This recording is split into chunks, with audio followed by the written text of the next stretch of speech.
Hi, I'm Charlene Laney, co-founder of Newmaker Financial and Certified Financial Planner Professional. Today we'll be talking about caring for an aging parent. Now, hopefully your parents have already thought about what they would like or what their preferences would be in the event of needing some form of long-term care. And also communicated that to you. Very important step there. But if they haven't yet, it is your responsibility to make sure that that conversation is had. You may even need to be the one to prod them to have a plan about it.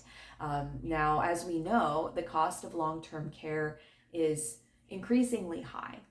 So financial planning around this subject is extremely crucial as you are in your core working years and as you near your retirement.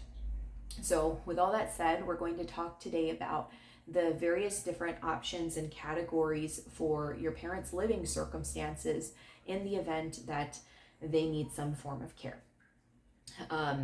Now, the first option is living alone.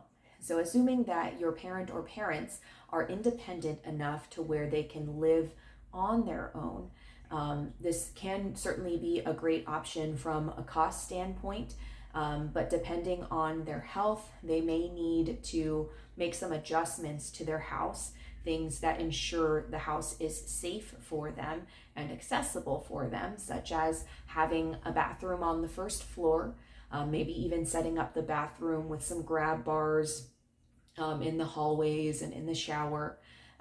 Potentially even setting up an emergency response system for them. But if they have other needs like being able to get meals or need help with chores, they can always hire an in-home aide for that purpose, or even services that are available for free to anyone over 60, such as Meals on Wheels. Hopefully that's an option for them too. But yes, living alone is certainly an option, and I recognize living at home and not having to move is often the most preferable option for aging parents, as they want to maintain their space. They want to maintain their independence. They don't want to have to move. I mean, they've settled in this space for who knows how many years. It's completely understandable that they would want to stay there. And it's also an option too to get in-home nursing care if they need a nurse for a couple hours a day or multiple hours a day, or to help administer prescriptions, whatever the case may be. That is an option for them too. Outside of that, the second option is living with you or living with family generally. This, in many people's families, tends to be the option that is assumed or can be assumed by aging parents for what they are going to do when they need care. It's often just something that is already assumed. So again, make sure you have the conversation about it. Now, if you can achieve this living arrangement with minimal conflict, it can definitely be a very cost-effective option, which I know is part of why for some people it goes without saying, but make sure that you talk about it. Now, if they have some certain health issues such as dementia or other health issues, it may make sense to use the service of adult daycare as well, so that they're able to converse and socialize with other adults in their age group. But certainly socialization is a huge piece of extending lifespan. So we want to make sure that they're not solely confined to the same group of people. We want to make sure that they continue to have socialization and maintain their independence to the extent possible. Outside of living with family, there is, of course, the assisted living option. So if your parents are independent enough, they may look at assisted living to where they can either purchase or rent an apartment for themselves that would give them access to extended care like nursing home care or nursing care really in minimal forms, if it ever becomes necessary for them. So that's one of the nice things about assisted living, but they of course can be very expensive facilities and expensive services. So this is a situation where, particularly if you have some certainty around this possibility, you may want to look into long-term care insurance for helping to cover that. Now, of course, every policy is different, and we can make no guarantees about what will actually be covered and whether or not the facility you choose will be covered. So a lot of research is required in this area if you do end up choosing assisted living for your parents, or if that's what they end up choosing, assuming that they're not leaving the decision to you. Now, the fourth option is going to be the most extensive of care, assuming that your aging parent does need this, is going to be nursing home care. So nursing home care, we know that this is the most expensive form of quote unquote long-term care, because it's nearly double the price on average across the country of assisted living facilities, of in-home health care.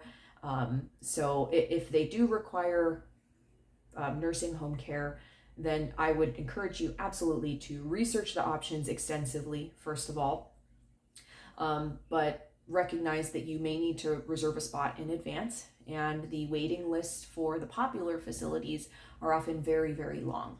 So just make sure you do a ton of research on this before moving forward with a nursing home arrangement for your parent. Outside of that, just want to touch on the topic of financing long-term care. So we talked about looking into long-term care insurance. May or may not make sense for you, may or may not be affordable, but it is an option certainly to explore in many of these cases. Many people think that Medicare is going to help them out a lot more than it does. I want to make sure that you recognize Medicare will only really help in certain situations, so qualifications need to be met, first of all. A certified physician needs to say that your parent requires nursing home care, and the facility chosen has to be Medicare certified.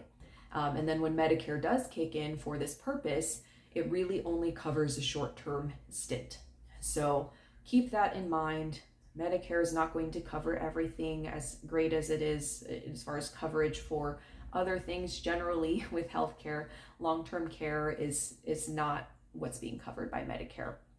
You can also use a flexible spending account if you have that, which allows you to use covered expenses with pre-tax dollars. So that's a nice benefit there as well if you have that option. But all in all, I recognize that the topic of long-term care, it's not so fun of a topic, but it is something that is really crucial when we think about financial planning for you and your future, for your parents' future, to make sure that they get to age independently and as gracefully as possible. These conversations are absolutely necessary. You need to make sure you're communicating about what their ideals are, what is realistic for them. And I know too that these conversations can be very challenging, because no one wants to think about giving up their independence. No one wants to think about aging. But from a space of care, and from a space of love, I do believe that you can approach these conversations. And if you need a little bit of help, it is actually something that we help our clients here with, is to facilitate those conversations when necessary, because it takes some of the burden off of both sides to talk about it. But nonetheless, I hope that this has been helpful. And if you have any questions about long-term care options, living arrangements, we are happy to talk those through with you, and let us know what else you want to hear about. Thanks.